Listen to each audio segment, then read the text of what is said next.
नमस्कार दोस्तों, मेरा नाम है विमल सिंह बालाजी स्टेट अड्डा में आप सभी का स्वागत है। सुपर टेट एग्जाम के लिए या उत्तर प्रदेश प्राथमिक शिक्षक भर्ती 2026 के लिए हम आपको लगातार साइंस विषय के अंतर्गत टॉपिक वाइज जो वीडियो है वो करा रहे हैं।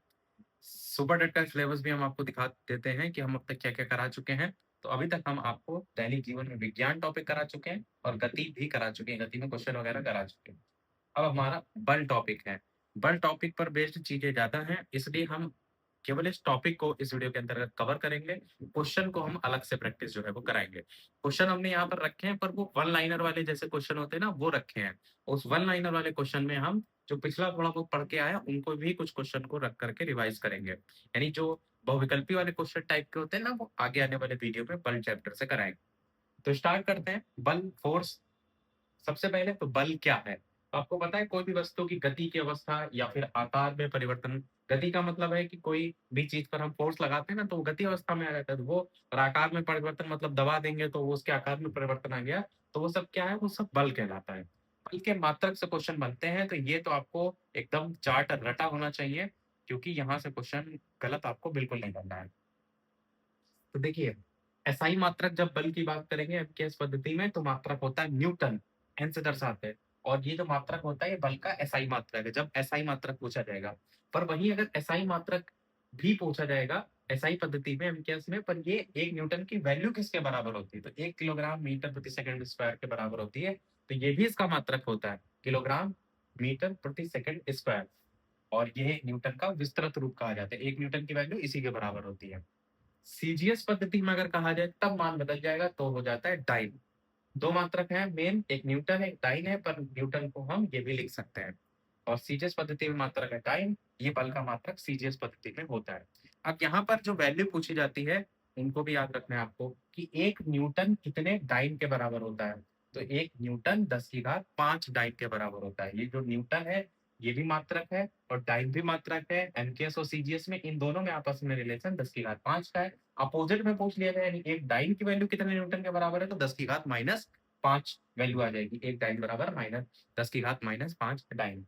अब हम याद करते हैं, ये तो जो अभी हमने चीजें पढ़ी उसी को ही, कि एसआई में आपका न्यूटन है, सीजीएस पद्धति में डाइन है और 1 न्यूटन की वैल्यू, ये जो हमने ऊपर पढ़ा, ये चीजें आपको रिवाइज करके बता भी दिया। अब बलों के वर्गीकरण को लेकर के बात करते हैं, क्योंकि क्वेश्चन इनके वर्गीकरण में मतलब इसके अंतर्गत भी क्वेश्चन बनते हैं, मतलब इनके जो टाइप हैं उनसे भी क्वेश्चन बनते हैं।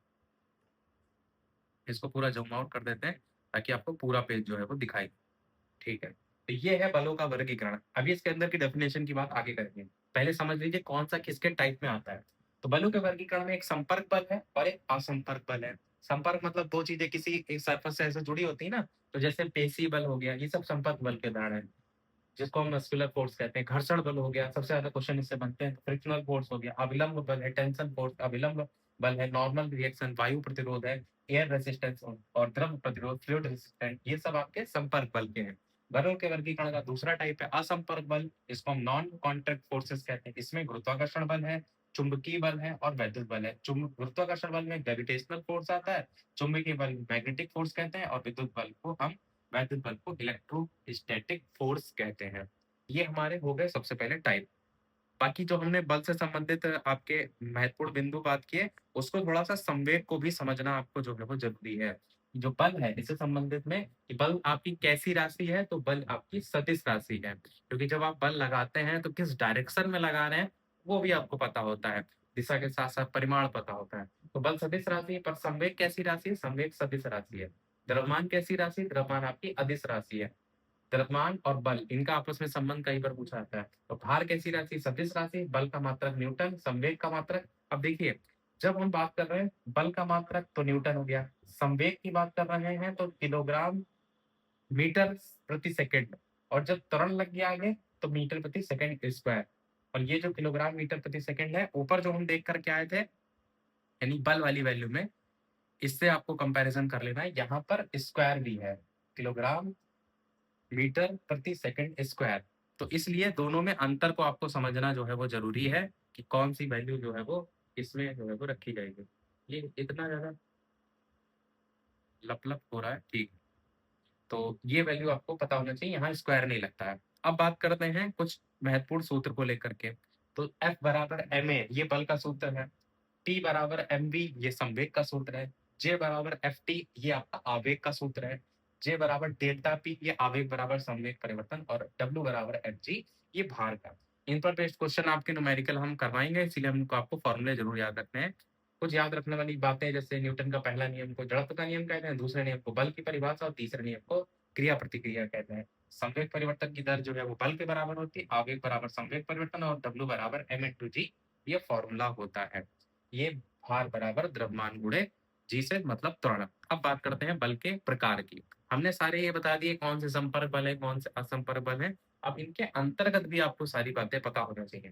तो जब बल की बात करते हैं तो मुख्यतः सबसे पहला टाइप हो गया गुरुत्वाकर्षण बल। गुरुत्वाकर्षण बल जानते हैं, पृथ्वी वगैरह की जब बात होती है तो जब प्रत्येक पिंड किसी दूसरे पिंड को अपनी ओर आकर्षित करते हैं तो किन्हीं भी दो पिंडों के बीच लगने वाले आकर्षण बल को हम क्या कहते हैं, गुरुत्वाकर्षण बल। कोई भी दो पिंड है और पृथ्वी सूर्य के चारों ओर जैसे लगाते हैं चक्कर, चंद्रमा पृथ्वी के चारों ओर तो गुरुत्वाकर्षण बल के कारण ही तो घूमते हैं। ऐसा तो नहीं अपनी कक्षा से अलग हो जाते हैं, तो वो आपके गुरुत्वाकर्षण बल के एग्जाम्पल में आ जाएंगे, जिसको हम ग्रेविटेशनल फोर्स कहते हैं। फिर आपका आता है विद्युत चुंबकीय बल, जिसको हम कहते हैं इलेक्ट्रोमैग्नेटिक फोर्स। ये बल जो होते हैं वो दो टाइप के होते हैं, एक होता है स्थिर वैद्युत बल और एक होता है चुंबकीय बल। स्थिर वैद्युत बल जो होता है वो दो स्थिर बिंदु आवेशों के बीच लगने वाला है और चुंबकीय बल दो चुंबकीय ध्रुवों के मध्य। चुंबक में आपको पता है ना दो ध्रुव होते हैं, तो एक दो ध्रुव होते हैं, एक साइड अगर सीधे सीधे रखते हैं, एक तरफ आकर्षित करते हैं, एक तरफ प्रतिकर्षित करते हैं। तो जो चुंबकीय बल है इसके लिए फॉर्मूला क्या होता है, F बराबर mu upon 4 pi into M1 M2 upon R square. और स्थिर वैद्युत बल का जो है फॉर्मूला F बराबर 1 upon 4 F pi epsilon not into Q1 Q2 upon R square. दुर्बल बल क्या होते हैं, एक दुर्बल बल होता है और एक आपका प्रबल बल होता है। ये जब हम बात करते हैं परमाणुओं में तो कहते हैं ना कि उनके अणु बहुत नजदीक हैं, जो तो वो आपको देखने को मिलता है जहां पर कमजोर है वहां दुर्बल, जहां पर आपका नाभिक में हम बात करते हैं कि दूसरा जो टाइप के अंतर्गत प्रबल बल। दोनों की एक एक करके डेफिनेशन को भी देख लेते हैं। तो रेडियो सक्रियता के दौरान निकलने वाले बीटा कण नाभिक के अंदर एक न्यूट्रॉन का प्रोटॉन, इलेक्ट्रॉन और एंटी न्यूट्रॉनों के रूप में विघटन के फलस्वरूप निकलता है। इलेक्ट्रॉन और एंटी न्यूट्रॉनों के बीच पारस्परिक क्रिया छेद बलों के माध्यम से ही होती है। ये बल दुर्बल या छेद इसलिए कहलाते हैं क्योंकि इनका परिमाण प्रबल बल का लगभग 10 की घात -13 गुना होता है और इनके द्वारा संचालित क्षय प्रक्रियाएं अपेक्षाकृत बहुत धीमी गति से चलती हैं। और प्रबल बल क्या होता है, नाभिक के ही अंदर प्रोटॉन और न्यूट्रॉन पास पास शक्तिशाली आकर्षण बल के कारण क्या होते हैं, जुड़े रहते हैं, इसलिए ये प्रबल बल कहलाते हैं। और ये बल अति लघु परास बल कहते हैं ये जो बल है, और इसका परास होता है 10 की घात -15 मीटर की कोटि का। तो इन दोनों को एक साथ समझेंगे तो आपको आसानी से समझ में आ जाएगा। अब अगला है मस्कुलर फोर्स, पेशीय बल। तो जब हम मांसपेशियों द्वारा कोई बल लगा रहे होते हैं वो हमारा पेशीय बल में आता है। जितने भी जीव हैं, मनुष्य हैं, जंतु हैं, कार्य करने में किस बल का प्रयोग करते हैं, पेशीय बल का प्रयोग करते हैं। मान लीजिए आप हाथ से कोई चीज उठा रहे हैं, डंबल उठा रहे हैं जिम में, तो वो सब किस में आ रहा है, पेशीय बल में आ रहा है। अगला है सरल मशीन। जो बल्ब हमारे चल रहे थे, ये सरल मशीन आपने देखा होगा डीएलएड के भी आपके कोर्स में था। जो सरल मशीन होता है वो बल आघूर्ण के सिद्धांत पर कार्य करने वाली एक ऐसी युक्ति है जिसकी सहायता से कोई भी काम को हम आसानी से कर पाते हैं। तो सुविधाजनक बिंदु पर बल लगाकर वस्तु पर कोई कार्य किया जाता है। और सरल मशीन के अंतर्गत आपको उत्तोलक देखने को मिलता है, या आप इसको अलग कैटेगरी में रखते हैं, उत्तोलक उत्तोलक को अलग से समझ सकते हैं कि उत्तोलक आपका एक सरल मशीन का उदाहरण है, क्योंकि यहाँ पर तो बल की बात हो रही है ना। तो जब हम बात कर रहे हैं सरल मशीन तो हम सही पॉइंट पर बल लगाकर, यहाँ पर लिखा है देखिए, जिसकी सहायता से सुविधाजनक बिंदु पर हम बल लगाकर वस्तु पर कोई कार्य करते हैं। पर उत्तोलक तो एक प्रकार से टूल के अंतर्गत आ जाता है कि उत्तोलक एक सरल मशीन का उदाहरण है, एक ऐसी सीधी अथवा टेढ़ी छड़ जो किसी भी निश्चित बिंदु के परितः स्वतंत्रता पूर्वक घूर्णन के लिए स्वतंत्र है, जैसे चिमटा, सरलता, कैंची। अब इसमें जो क्वेश्चन बनते हैं, उत्तोलक में 3 टाइप होते हैं और उत्तोलक के अंतर्गत जो टाइप है वो किसमें-किसमें आते हैं उससे बनते हैं। तो पहले उत्तोलक में 3 बिंदु को समझिए और इसमें भी प्रथम श्रेणी, द्वितीय श्रेणी ये जो है क्वेश्चन इनसे बनते हैं। तो उसको हम बाद में देखेंगे, पहले इन तीनों को समझ लीजिए। एक आलंब होता है, एक आयास होता है, एक भार होता है। डीएलएड में आपने पढ़ा होगा, शायद सेकंड सेमेस्टर में है कोर्स में। तो बिंदु जिसके चारों ओर उत्तोलक की छड़ स्वतंत्रता पूर्वक घूर्णन कर सकती है, वो कहलाएगा आलंब। आयास क्या कहलाएगा, उत्तोलक का उपयोग करने के लिए जो बल लगाया जाता है उसे कहते हैं आयास। और इसे कहते हैं एफर्ट। एफर्ट मतलब ये बल लगा रहे हैं, और भार तो मतलब लोड है, यानी उत्तोलक द्वारा जिस वस्तु को हटाया या उठाया जा रहा है उसे हम कहेंगे भार। तो ये हमारी 3 चीजें देखने को मिलती हैं उत्तोलक में। अब यही ज्यादातर जो उत्तोलक के टाइप होते हैं ना, उसमें एक आयास इसके इसके बीच होगा या भार इसके इसके बीच होगा, इस टाइप से वर्गीकरण किया जाता है। तो उत्तोलक के 3 प्रकार होते हैं। पहली श्रेणी का जो उत्तोलक होता है, ऐसा उत्तोलक जिसमें आलंब, भार और आयास के बीच में होता है। इसे हम पहली श्रेणी के उत्तोलक में रखते हैं। इनकी हम ट्रिक आपको पहले बता चुके हैं, अगर आपने डीएलएड में देखा होगा। तो कैंची, हैंडपंप, झूला प्रथम श्रेणी के उत्तोलक में आते हैं। दूसरी श्रेणी का उत्तोलक होता है, इसमें भार, आलंब और आयास के बीच में आता है। जैसे यहाँ इसको 1, 2, 3 देंगे, तो अब यहाँ से बढ़ जाएगी 1, 2, 3, यानी भार, आयास और आलंब के बीच में, भार, आलंब और आयास के बीच में। ऐसे ही मतलब अगर 1, 2, 3 नंबर दे देंगे तो फिर 1, 2, 3 आगे बढ़ जाएगा, फिर यहाँ से 1, 2, 3 चल जाएगा। और इसमें क्या-क्या एग्जाम्पल आते हैं, जैसे सरौता, सबसे ज़्यादा पेपर में सरौता पूछा जाता है कि कौन-सी श्रेणी के उत्तोलक में आता है, तो द्वितीय श्रेणी में। नींबू निचोड़ने की मशीन, तीसरी श्रेणी का जो उत्तोलक है, इसमें आयास, आलंब और भार के बीच में होता है। आयास जो है वो आलंब और भार, अगर आपको ये क्रम पता है, आलंब, भार और आयास, तो पहले इसको लेंगे, यानी आलंब, भार और आयास के बीच में, फिर भार वाले को लेंगे, तो भार, आलंब और आयास, फिर आयास वाले को लेंगे, तो ये दोनों के बीच में वही है, आयास लेंगे तो आलंब और भार के बीच में। जैसे कि एग्जाम्पल में चिमटा, किसान का हल, एग्जाम्पल से क्वेश्चन बनते हैं। एक जो इसकी डेफिनेशन है तो वो तो आपके समझने के लिए है। आपसे पूछेगा डायरेक्ट, चिमटा कौन सी श्रेणी का उत्तोलक है, तो आपको पता होना चाहिए तृतीय श्रेणी का उत्तोलक है। अब अभिकेंद्र बल की बात हम पहले भी कर चुके हैं। जो पिछला गति वाला चैप्टर था ना, वहाँ पर हमने बताया था सेंट्रीपिटल फोर्स, क्योंकि अब बल पढ़ रहे हैं तो पढ़ना ही पढ़ना है। तो जब कोई वस्तु किसी वृत्ताकार मार्ग पर चलती है, उस पर एक बल कार्य करता है जिसकी दिशा सदैव वृत्त के केंद्र की ओर होती है। अभिकेंद्र बल में हमेशा केंद्र की ओर होगी, इसी बल को अभिकेंद्र बल कहते हैं और इसे एफ से प्रदर्शित करते हैं। और न्यूटन का जो दूसरा नियम है, एफ बराबर एम ए, और ये आपका M V square upon R के बराबर हो जाएगा। एग्जाम्पल अभिकेंद्र बल के, एग्जाम्पल से क्योंकि क्वेश्चन बनते हैं। जैसे जब कोई कार सड़क के मोड़ पर मुड़ती है, तो क्या होता है, मुड़ने के लिए आवश्यक अभिकेंद्र बल टायरों और सड़क के बीच लगने वाले घर्षण बल से प्राप्त होता है। अगर नहीं मोड़ेंगे तो फिर वो उस प्रकार से लुढ़क जाएंगे।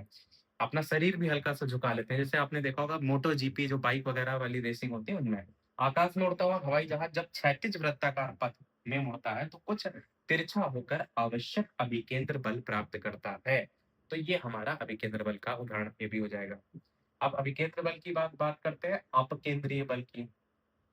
सबसे ज्यादा एग्जाम्पल ये पूछा जाता है, मोस्टली जितने भी पेपर होते हैं। अब केंद्रीय बल की बात करें, इसके अलावा वीडियो लाइक सभी लोग जरूर कर दीजिएगा, ज्यादा से ज्यादा लाइक कर दीजिएगा। मोटिवेशन मिलता है जितना भी लाइक और अच्छे अच्छे जो भी आप कमेंट करते हैं। तो वीडियो कैसा लग रहा है वो भी कमेंट में अवश्य लिख दीजिएगा।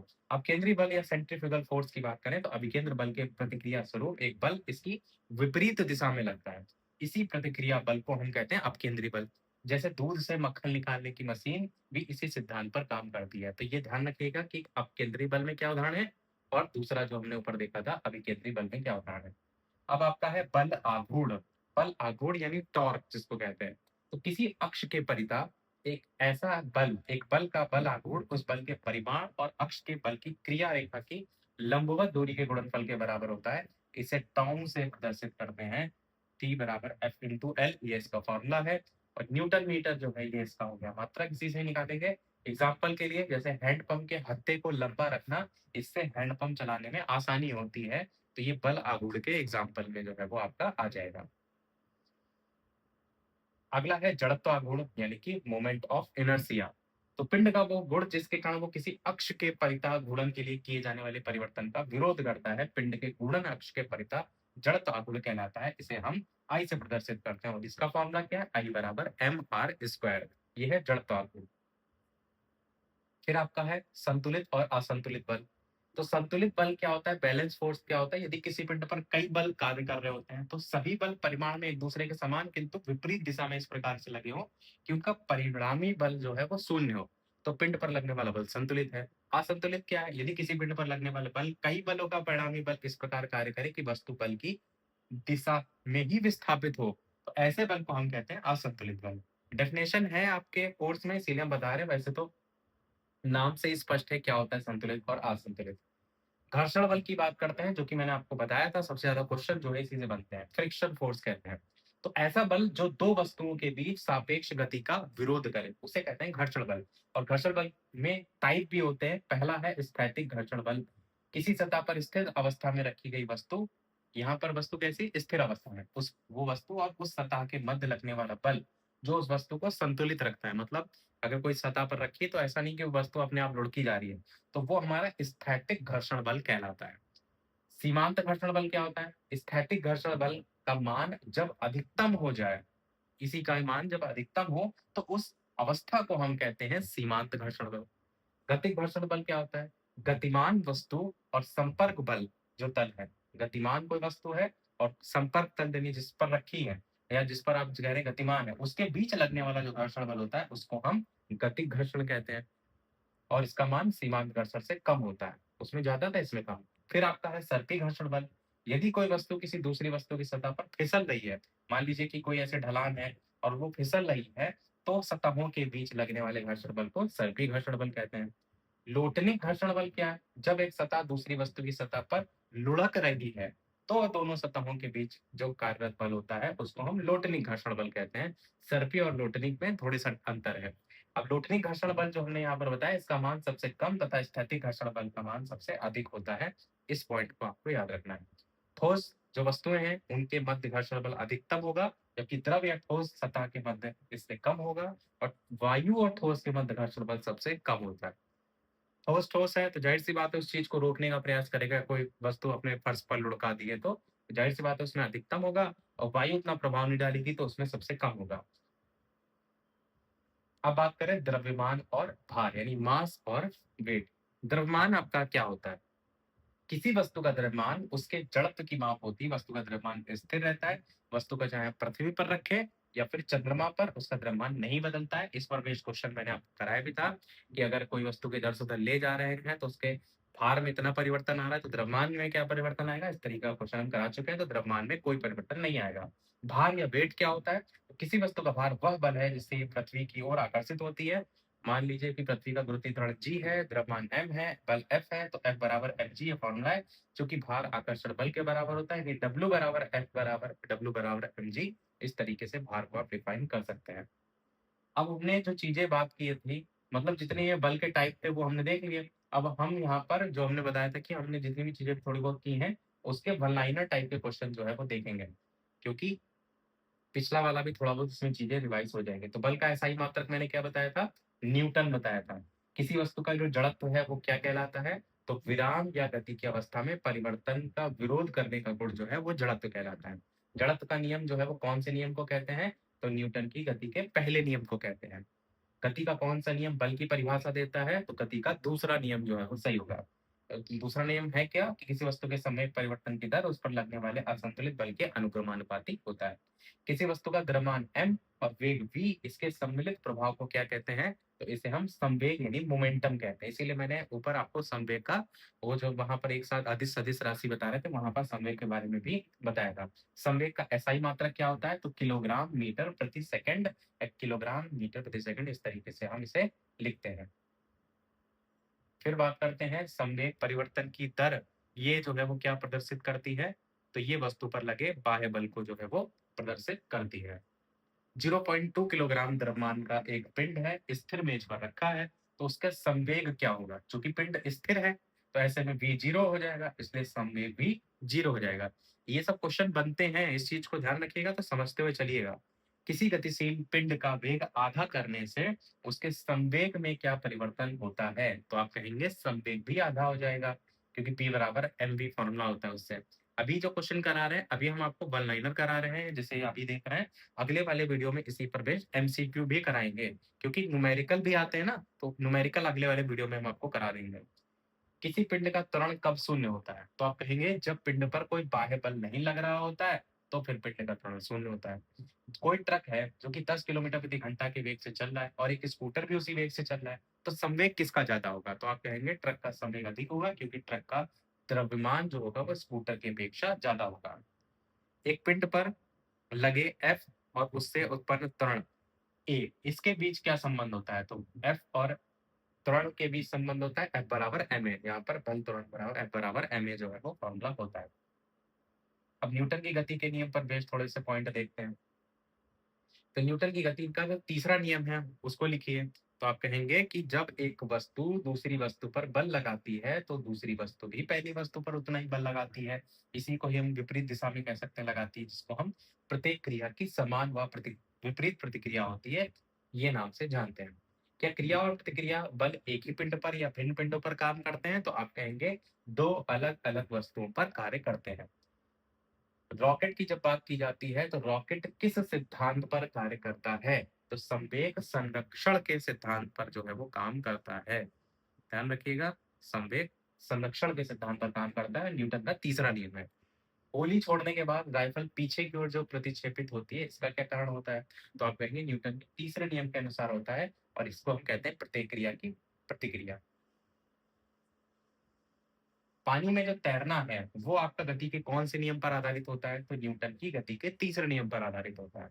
एक लड़का सड़क पर खड़े ट्रक को धक्का लगा रहा है, परंतु ट्रक गतिशील नहीं हो रहा है। क्यों? तो आप कहेंगे लड़के द्वारा ट्रक पर आरोपित बल के विरुद्ध सड़क ट्रक पर बराबर परिमाण का घर्षण बल भी तो लगा रहा है, तो जो कि बल को संतुलित कर रहा है, इसीलिए नहीं बढ़ रही है।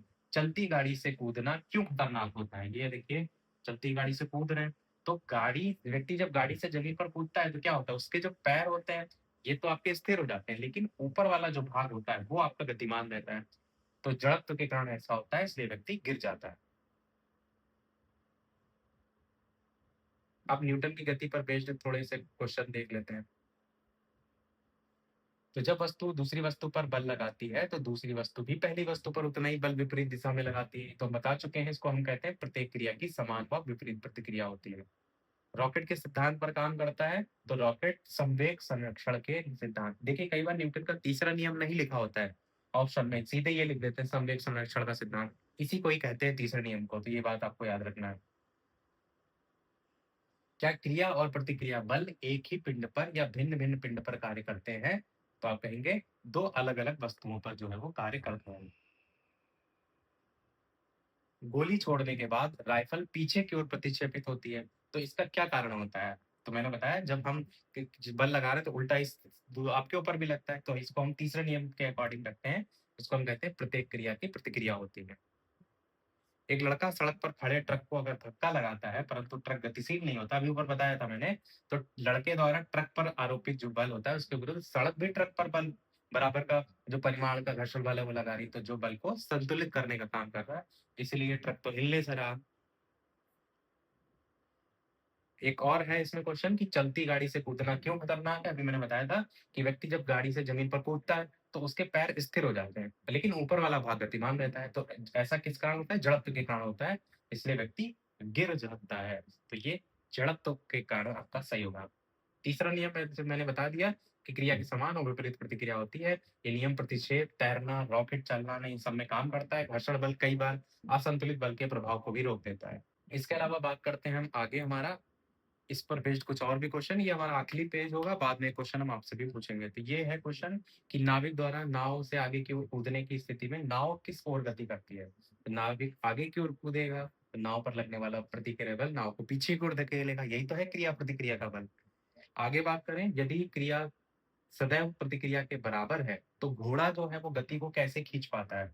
तो घोड़े द्वारा लगाया जो गाड़ी पर लगाया गया बल होता है, वो गाड़ी के पहियों पर विपरीत दिशा में लग रहे घर्षण बल से अधिक होता है। तो घोड़ा अपने पैरों से पृथ्वी पर तिरछी दिशा में बल लगा करके जो है ये उत्पन्न करता है। कौन-सा उदाहरण है? कौन से क्रिया पहले, दूसरे, तीसरे में से बताइएगा ज़रूर कमेंट में।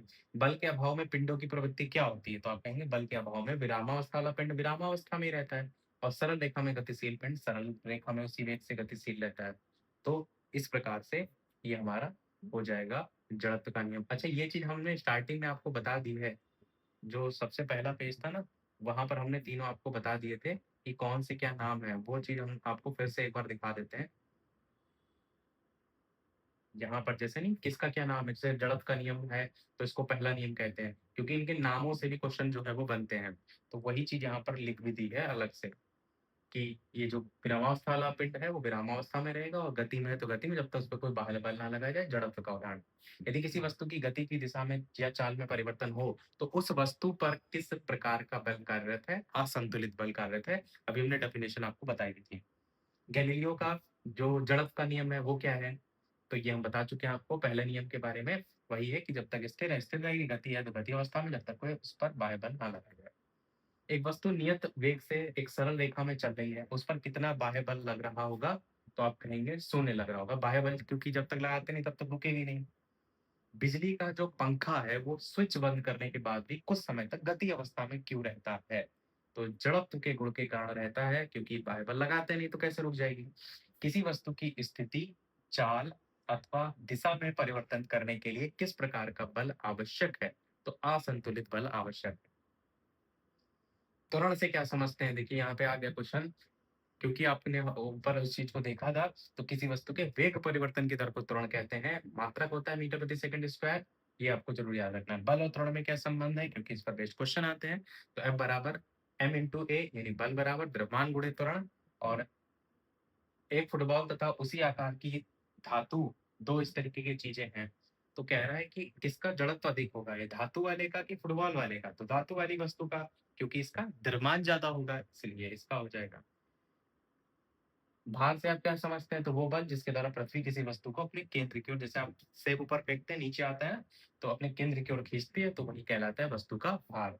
ये हमारा टॉपिक वाइज चीजें जो है वो समाप्त हुई। उम्मीद है आपको अच्छा कंटेंट लगा होगा। ये सारी मेहनत आपके लिए की जा रही लगातार चीजें ढूंढ ढूंढ करके। तो वीडियो को ज्यादा से ज्यादा लाइक जरूर कर दीजिएगा। और वैसे हमने पीडीएफ के लिए जिन्होंने मांगा था, तो 1000 लाइक का एक छोटा सा टारगेट रखा है कि जैसे कंप्लीट होगा ये पीडीएफ हम आपको टेलीग्राम चैनल पर भी भेज देंगे।